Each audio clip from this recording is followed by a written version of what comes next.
All right, 5 o'clock on a thing we call Turkey Week. It's Tuesday. Tomorrow, it'll feel like a Friday for so many of us because very few have to work on Thursday. Everybody comes back into town to see mom and dad and the grandparents. And tomorrow's a big hookup night, by the way, Prater. We talk about that every year, but there's going to be a lot of action tomorrow in Boise because everybody's back in town, man. Nice. One of the best nights of the year is the night before Thanksgiving.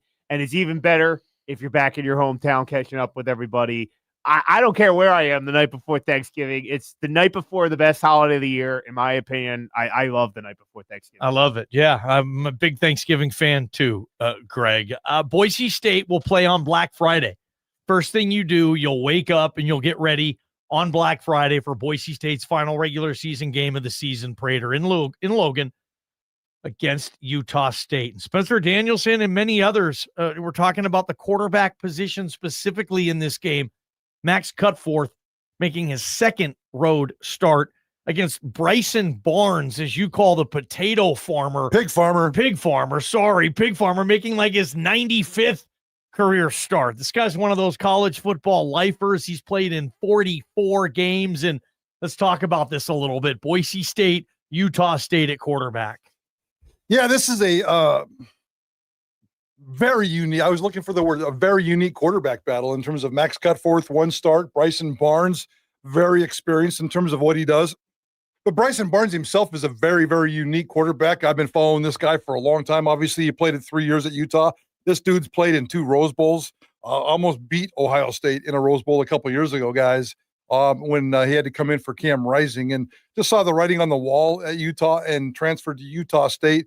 Where he's not going to really beat you up too much with his passing. He's pretty clean as a passer. I think he's only got like 3 or 4 picks this entire season, but he doesn't, they don't him to pass. They're more than comfortable with him going for like 150, 175, 200 yards in terms of a passing. Where this guy does is obviously running, his toughness, his intangibles, his grit. He's run for almost 300 yards and a couple of touchdowns, I think, in his last 2 games. He's got at least 3, if I remember right, 3 100-yard rushing games this year. Just as tough and physical. Max Cutforth is kind of tall and slender. Bryson Barnes is kind of shorter and thicker. This is a great quarterback matchup. It's not a classic quarterback matchup. It's a very unique one.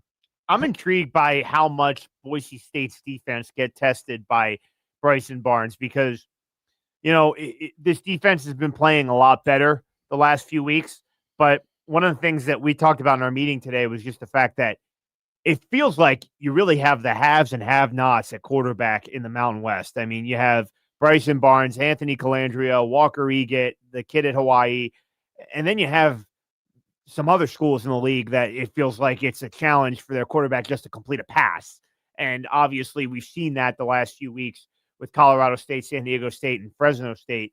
So it does feel like a quick almost 180 of sorts for the opposing quarterback that this defense is facing this week, and how much that kind of impacts Max Cutforth, because you might be in a situation where you're asking Cutforth to go blow for blow with Bryson Barnes here, and I don't think that's a game script that Boise State wants to walk down, but it could be the reality of Friday afternoon in Logan. Bryson Barnes has 644 rushing yards, almost leading his team. Their leading rusher, Miles Davis, that's kind of a funny name for a running back, but kind of blue, womp womp, has 688 yards. They're about the same. So this guy is an absolute dual threat. He's a little Jazz reference there. Yeah, thanks. This is the most mobile quarterback Boise State has seen since, I don't know. I mean, at least a mobile quarterback that can actually do something. Last couple of weeks, it looks like the quarterbacks have been mobile, but they haven't been able to do anything. Here's what Spencer Danielson said yesterday in his press conference, and he even threw in his wife. This is about the Utah State quarterback, Bryson Barnes, from Coach D. Talk about their quarterback to start, Bryson Barnes. I mean, when we got done with our game, had media and some other stuff on Saturday and went home, and my wife Rachel was watching a couple games, and we're watching the Utah State, Fresno State game, and a couple plays in that game, she looks at me and she says, "That quarterback is so good." I'm like, "Babe, you're 100% correct." He's an impressive player, man. I mean, not only just in the plays he makes, Bryson Barnes is tough. I mean, he'll take hits. And he's an absolute elite competitor. I think the world of Bryson Barnes. I mean, just watching his body of work, and he's been doing it for a long time. But what he's been able to do this season, I mean, he's probably going to be the offensive player of the year in our conference. And he's absolutely deserving of that. He's not the only the only Mountain West coach that said that this week. Fresno State head coach Matt Entz said that this week in his press conference. Quote, I think Barnes is the best football player in our league right now.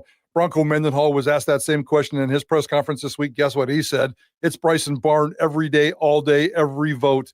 So there's at least 3 Mountain West head coaches right now saying that Bryson Barnes is your Mountain West Offensive Player of the Year. The preseason player was Maddox Madsen. That's not going to work out. Calandria from UNLV was getting some love, but they're not quite there as a team. But neither is Utah State. Utah State's on the outside looking in when it comes to the postseason for this conference. So I still think Calandria has a shot. Bryson has a shot. Bryson Barnes has a shot. Let's see how these quarterbacks play this last week of the season. But I would think that Bryson Barnes is definitely he's the front runner to me going into this last game of the season. The difference here too, I mean, because I'm not going to sit here and say, well, Max Cutforth might be better than Bryson Barnes. He's not even close. He's just not. Bryson Barnes is better at football than Max Cutforth. And Bryson Barnes has been playing football for 5 years now at this level. Like you said, he's played in multiple Rose Bowls for Utah State because luckily for Cam Rising couldn't stay healthy. Bryson Barnes got to play a lot in a supplemental role. Smart move going down this road to Logan where he just gets to play and use. He's kind of a poor man's trying to think Alex Smith when he was at Utah. He was a good runner, but not a great runner. Yeah, but completely different types of runner. Alex Smith will go outside on the fly sweep. He was kind of smooth, and this guy's more powerful. He's going to run between the A gaps. That type of runner. Yeah. He's looking for Marco Notriani on purpose in a game like this. That's the kind of player that Bryson Barnes is. He wants the contact. He's going to get the contact. He's going to run up the middle. He's going to run up the gaps. This is not RPOs or sweeps or anything like that like the Alex Smith did. This is a completely different style of running back or a quarterback. And that's the part. Boise State's had mixed results with running quarterbacks. And I tried to do some research today and then ran out of time. But Bryson Barnes is different and unique. So that's the part that intrigues me about Boise State's defense. Boise State's defense, my big complaint, they're okay. They're good. They're a good defense. They're not a physical defense.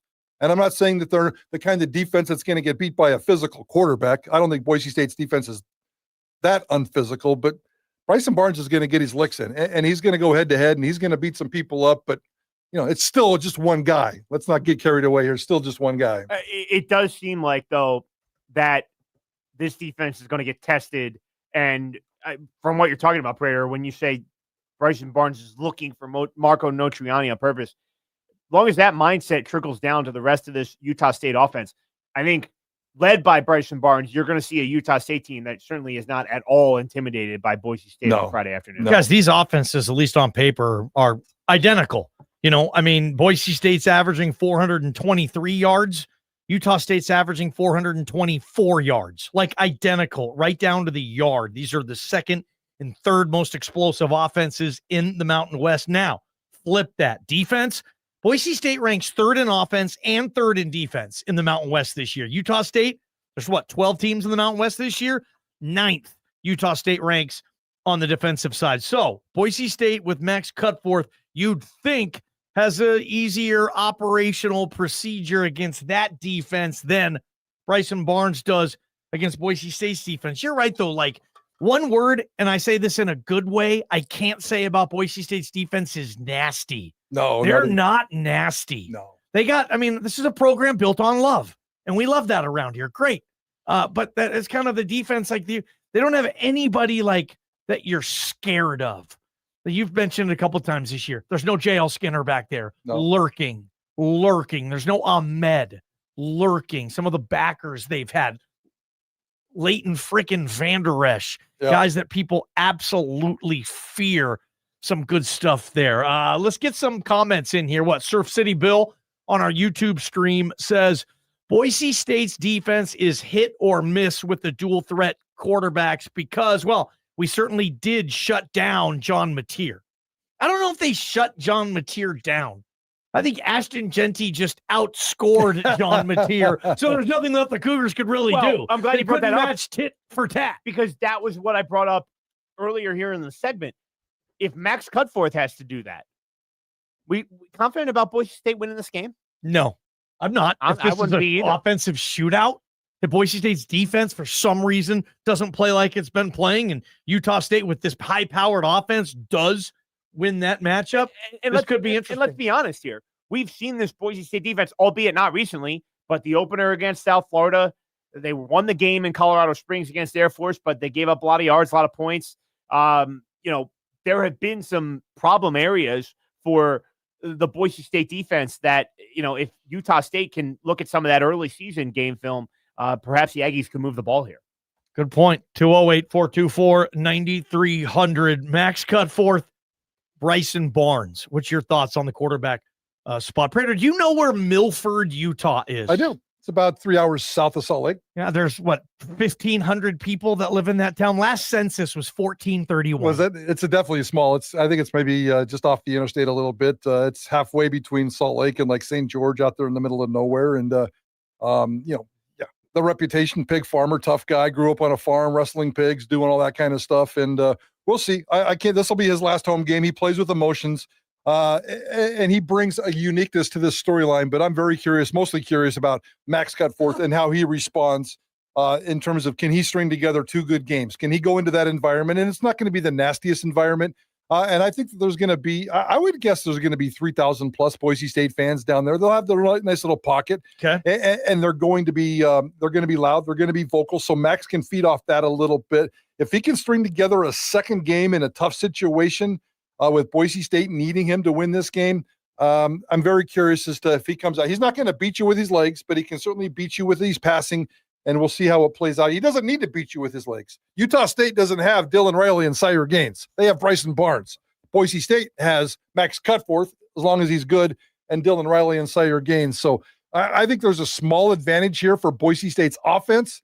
Utah State's defense does not scare me. They're physical, but they're not that good. They've given up a lot this year. So I think that there's some advantages for Boise State to take care of business. If Boise State does what it's supposed to do, they should be just fine. But if Bryson Barnes gets physical, if he gets weird, if he starts running for 150 yards, they're in trouble, yeah. Yeah, I think Boise State could be in trouble.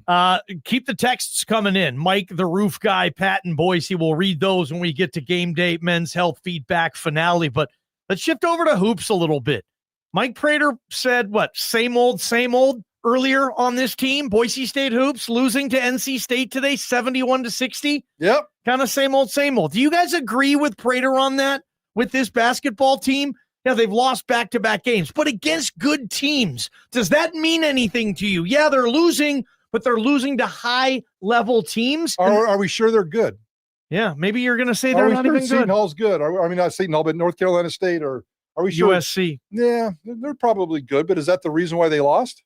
Well, and I would say, doesn't matter. I mean, if the bar is to finally win an NCAA tournament game, these are the teams you got to beat. So, if they're good, then okay. Like, what kind of silver lining is that? You got to start beating good teams if you want to take your programs to the next I agree. You got to make the tournament. You have to have good teams you beat on your resume that aren't in your league too. Right.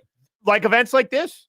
Yeah. What do you guys think? Prater says, hey, same old. 208-424-9300. Let's get after basketball for a second on KTIK The Ticket. From the Beacon Plumbing Traffic Studio, this is Ticket Traffic. Stay cold weather ready with Western States Cat snow attachments and the Cat rental store's generators and ground.